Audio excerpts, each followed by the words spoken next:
호나우두가 아닌 내란우두, 윤두창 난리 났습니다. 제2의 이진관이라 불리는 분에게 판결을 받습니다. 즐거운 소식과 함께 뒤에서는 그래도 사법부의 꼼수를 조심해야 될 이유 보고드립니다. 구독, 좋아요 쾅쾅 눌러주시고 끝까지 시청 부탁드립니다. 먼저 서울고법 내란 전담 재판부가 오늘 정식 가동되는 가운데 윤석열의 체포방해 사건을 담당할 항소심 재판부가 서울고법 형사 1부로 지정됐습니다. 서울고법은 이날 윤의 특수공무집행방해, 직권남용, 권리행사방해 등 혐의 사건을 형사 1부로 배당했습니다. 서울고법 형사 1부와 형사 12부는 내란, 외환, 반란죄 또는 관련 사건을 담당하는 내란 전담 재판부입니다. 앞서 1심 재판부는 공수처 체포방해, 비상계엄 선포 당시 국무회의 외관을 갖추려 일부 국무위원만 소집한 혐의 등 주요 혐의를 유죄로 인정했지만 초범이라는 이유로 윤에게 징역 5년을 선고했습니다. 물론 이 건은 송영길 전 대표를 무죄로 선고한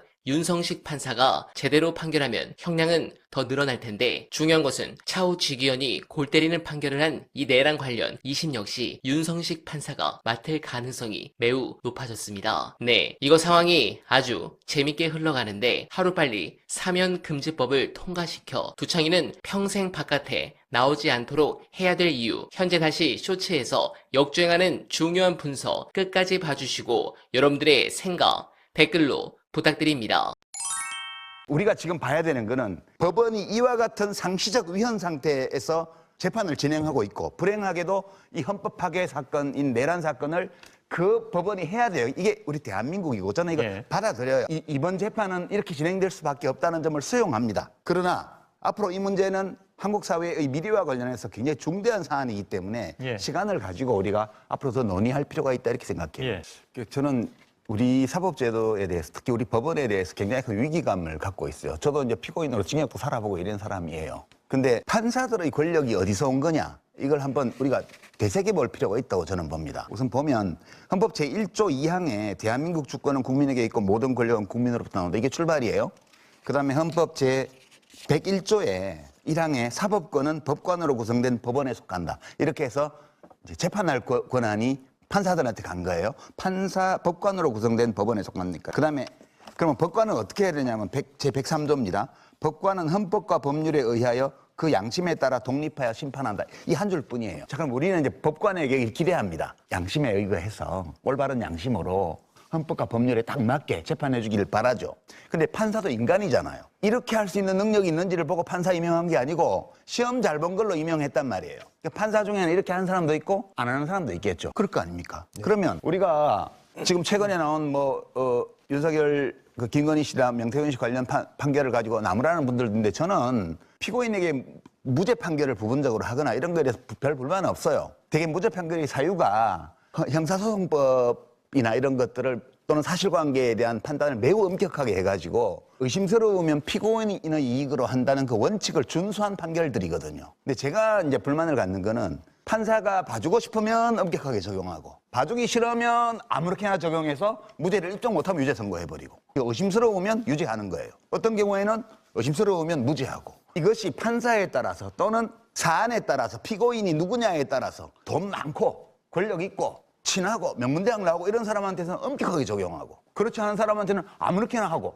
이렇게 하는 것 때문에 사법 불신이 있는 거잖아요. 그러면 이 가능성은 언제나 있는 거니까 판사들 자신도 우리가 그렇게 될 수 있어라고 인정을 하고 이거를 제어하기 위해서 어떤 성향의 어떤 판사에게 내 사건이 배당되어도 헌법과 법률과 형사소송법의 기본 원칙에 입각해서 판결이 내려질 거라는 기대를 우리가 가질 수 있어야 법원에 대한 신뢰가 생기는데 이게 다 깨져 있는 상태예요 지금. 그래서 저는 이게 이제 그래서 어떤 상태가 되냐면 판사가 뭘 해도 누구도 터치 못해요. 그러니까 판사는요, 이게 판사는 106조에 이렇게 했습니다. 헌법에 법관은 탄핵 또는 금고 이상의 형선고에 의하지 않고는 파면되지 않는다. 이렇게 있습니다.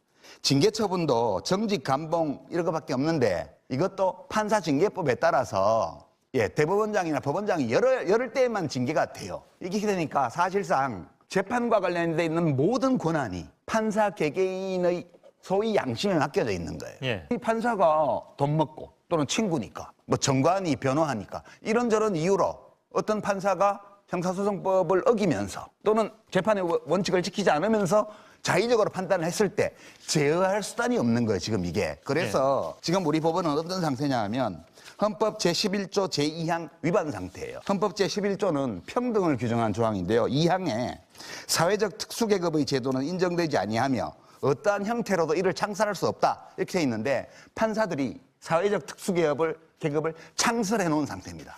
저는 이 판사들이 사회적 특수계급이 아니라 법복 입은 시민으로 될 수 있게끔 우리의 법제도를 정비하는 것이 매우 긴급한 대한민국 사회의 과제가 되어 있다. 이런 관점에서 지금 제가 비판하는 거지. 우리 판사님들 제가 막 싫어하거나 미워하거나 뭐 이래서 말씀드리는 게 아니에요. 네, 공감합니다. 지금부터 중요한 부분을 보고 드리겠습니다. 지기현 재판부가 내린 결론의 핵심이 뭔지 아십니까? 비상계엄의 실체적 요건이 안 맞더라도 그것만으로 내란이라 보긴 어렵다. 군대를 보내서 국회를 막은 행위가 내란이다. 얼핏 들으면 그럴싸하죠. 하지만 이건 대한민국 민주주의의 명줄을 끊어놓을 수 있는 무시무시한 궤변입니다. 이 법리가 왜 위험한지 아십니까? 만약 이 판례가 굳어지면 앞으로 국회 다수당을 차지한 윤두창과 같은 대통령이 나왔을 때 무슨 일이 벌어질까요? 요건도 안 맞는데 막무가내로 비상계엄을 때립니다. 그리고 군대는 동원하지 않은 채 행정명령과 경찰력만으로 언론을 통제하고 야당을 탄압합니다. 지기현 재판부의 논리대로라면 이건 내란이 아닙니다. 왜? 군대를 보내 국회를 물리적으로 봉쇄하지 않았으니까요. 판사들이 법의 이름으로 소리 없는 쿠데타의 길을 활짝 열어준 셈입니다. 그래서 오늘 2월 23일부터 가동되는 항소심 전담재판부의 어깨가 무겁습니다. 1심에 이 비상식적인 궤변을 휴지 조각으로 만들고 요건과 절차를 무시한 계엄 선포 그 자체가 국헌문란 목적의 내란 행위 착수라는 올바른 법리를 다시 세워야 합니다. 그리고 2심이 끝나고 3심이 된다면 그때 조희대가 판결을 할 수 없게 만들어야 합니다. 내란 수괴가 임명한 대법원장이라는 꼬리표도 모자라 이제는 이 엄청난 사법적 혼란을 수습해야 할 처지입니다. 대법원 전원 합의체에 이 사건이 올라오면 당신은 재판장 자리에 앉을 자격이 없습니다. 재척 사유를 떠나